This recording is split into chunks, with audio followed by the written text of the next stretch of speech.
Hello, everyone, and welcome back to Miss English Channel. I'm Emily. And I'm Paul. It's great to be here with you all today. Yes, it is. Today, we have a super interesting topic for our A1 English learners. We're going to talk about something everyone experiences, jobs, how to describe what you do, your daily work, and even what you hope for in the future. It's going to be fun. That's right, Emily. Talking about your job is a very common conversation, and it's so important to know how to share about it. When you meet someone new, the first thing they ask is usually about what you do. Being able to answer with confidence makes you feel proud and comfortable. Before we start, please, if you like our episodes, share this video with your friends. Subscribe to our channel if you haven't already, and give us a big thumbs up. It helps us a lot. Yes, please do. Your support means the world to us. Think of it like encouragement. Just like a smile makes your day brighter, your support gives us the energy to keep creating. So, Paul, are you ready to dive into the world of work? Absolutely, Emily. Let's get started. Okay, so let's imagine someone asks you, what do you do? How do you answer, Paul? Good question, Emily. The easiest way is to say your job title. For example, I can say, I'm a teacher. Simple. Yes, that's perfect. Or you can say, I work as a designer. See? Very clear. So, Paul, what is your job title? I'm an English teacher, Emily. I love it. What about you? I'm a presenter for Miss English Channel, and I also work as a content creator. It's a fun job. That's great. And sometimes people want to know about the company, so you can say, I work for a marketing agency. Or if you work for yourself, you can say, I'm self-employed. Exactly. Like me, Emily, sometimes I'm self-employed. It means I am my own boss. Yes, that's nice. And what about your responsibilities? What do you do every day? Yes, this is important. You can say, I manage social media, or I help customers every day. It tells people what your job involves. Right. So if someone asks me about my responsibilities, I can say, I prepare lessons and teach English to students. That's my main task. Good example. And we have some useful expressions here. You can say, I'm responsible for. For example, I'm responsible for planning the classes. Yes, that's a good one. Or my main task is, for me, my main task is to make learning English fun. Oh, you do a great job at that, Emily. Thanks, Paul. Another useful phrase is, a typical day at work looks like. This helps you describe your daily tasks easily. Yes, exactly. So if I say, a typical day at work looks like teaching 5 classes and grading homework, you understand my day. Perfect. So remember, you can talk about your job title, the company you work for, and your responsibilities. Easy peasy. And let's pause here. Dear listener, think about your own job or studies. Could you describe them in English using just one sentence?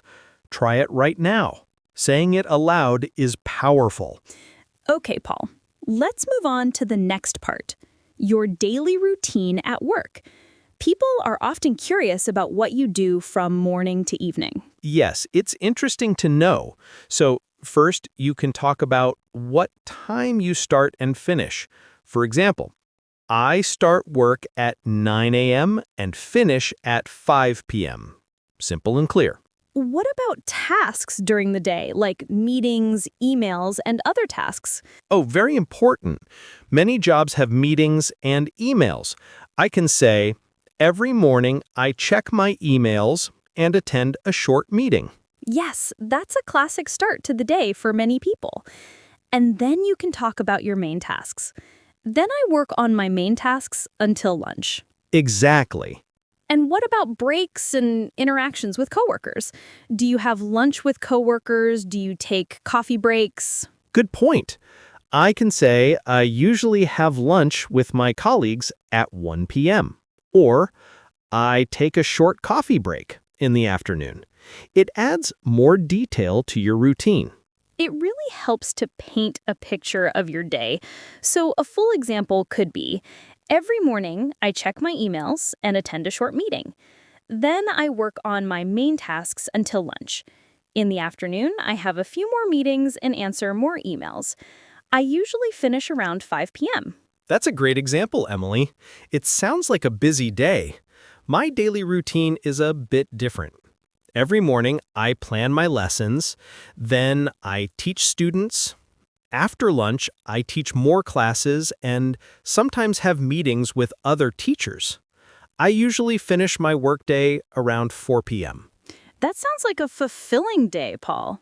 So remember, when you talk about your routine, think about when you start and finish, what tasks you do, and if you have breaks or talk to colleagues. Yes, it makes your description complete. And here's something for you, listener. Your work routine is like your personal story. Even simple details make it richer. If you can tell your story in English, people will connect with you. Next, let's talk about your work environment. This is where you work. Is it an office, remote, hybrid, or outdoors? Ah, yes. This is very common now. Many people work remotely from home, like us sometimes. That's right. Or you can say, I work in an office downtown. Or I have a hybrid job, so I work some days at home and some days at the office. And some people work outdoors, like a construction worker or a park ranger. I work outdoors. It's very nice. That's true. And what about the atmosphere? Is it a formal or informal workplace? Good question. A formal workplace usually means you wear a suit and there are many rules. An informal workplace is more relaxed. Maybe you can wear jeans. My workplace is usually informal. We can wear comfortable clothes.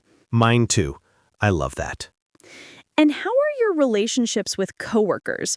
Are they friendly? Do you work closely together? Very important. I can say my coworkers are very friendly, and we often help each other.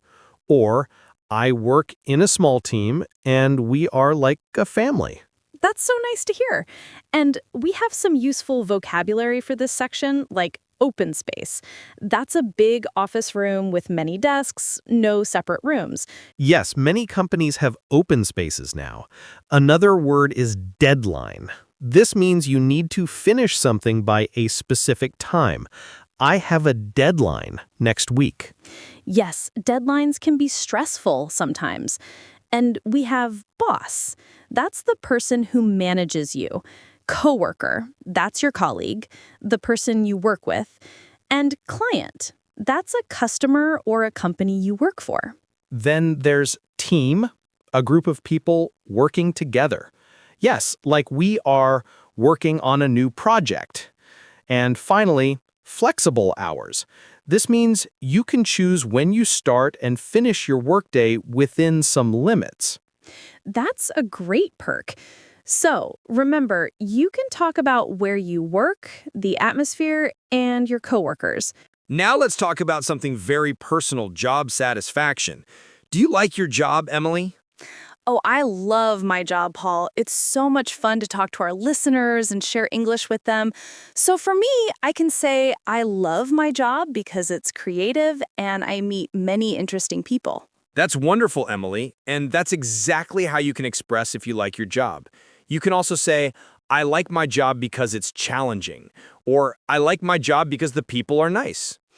What about the things you enjoy most or least? Sometimes there are parts of the job we don't like so much. That's true. For me, I enjoy teaching the most. It's so rewarding to see students learn.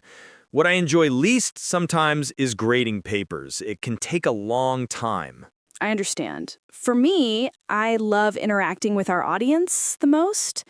What I enjoy least is sometimes the technical side of things, like editing videos. It's not my favorite. We all have those parts, right? And sometimes people don't like their job and they would like to change jobs. Yes, that's a very common feeling. You can say, I'm looking for a new opportunity. This means you want a new job. Or I want to find a job with better pay. Or I want a job that is closer to my home. We have some more useful expressions here. It can be stressful sometimes, but this is a good way to talk about the difficulties, but also the positive things. For example, my job can be stressful sometimes, but I love the team I work with. Perfect. So when you talk about job satisfaction, think about if you like your job, what you enjoy, and if you want to change jobs. And here's something deeper, dear listener. When you describe what you love or dislike, you're not just speaking English, you're telling the story of your heart. Your words show your dreams, your struggles, and your growth. Okay, Paul, let's go back in time a little. Let's talk about past jobs and experience. Where did you work before? My previous jobs, I can say I used to work in a small company, but now I'm in a large international team. This shows your career path. That's a great way to put it. Or before this, I was a student and I worked part-time at a coffee shop. And what about what you learned in previous positions? This is important for new jobs. Yes, it shows your skills. I can say in my last job, I learned a lot about customer service. Or I learned how to manage a team. Very good. And this helps describe your career path so far. It's like a story of your jobs. Exactly.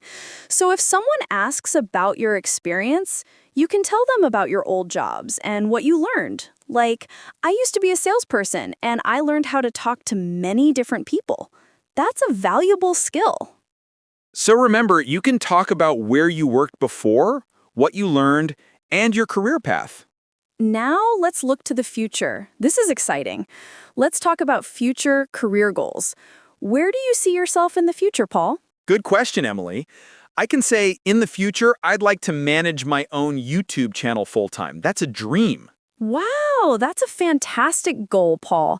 And that's a perfect way to express it. Or you can say, I want to become an expert in my field. And what about skills you want to learn? This shows you want to grow. Yes, I can say, I want to improve my communication skills. Or I want to learn more about digital marketing. It shows you are always learning. That's a great mindset. And finally, your dream job. What is your ultimate dream job, Emily? Oh, my dream job is to travel the world and teach English in different countries. That would be amazing. That sounds like a wonderful adventure. My dream job is to create content that inspires millions of people. That's lovely, Paul.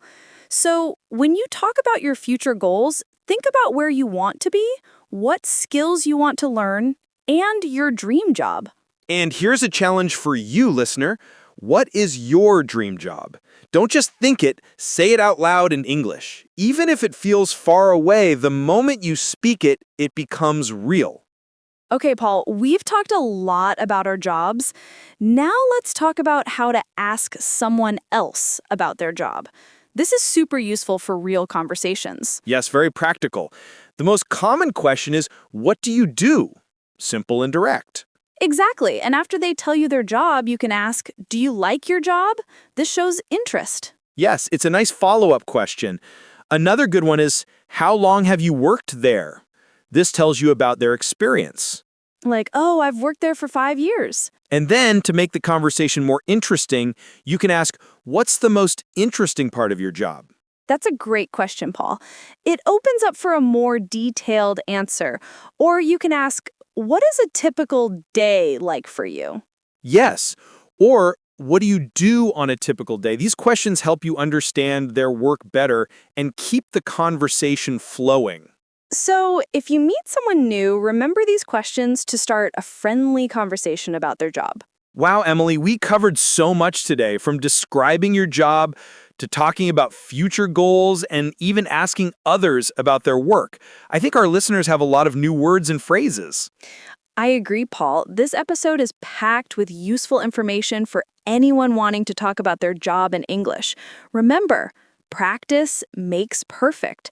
Try to describe your own job using these phrases. And here's the connection to real life. Talking about work is more than vocabulary. It's about confidence. When you can share your story, you connect with people, and connection is the heart of communication. Yes, and before we go, please, if you enjoyed this episode, don't forget to subscribe to Miss English channel, share this video with your friends who are learning English. And leave a comment below. Tell us, what do you like most about your job? Or if you don't have a job yet, what is your dream job? We love reading your comments and connecting with you all. Thank you so much for joining us today on Miss English channel. Yes, thank you. And we'll see you in the next episode. Bye-bye. See you next time.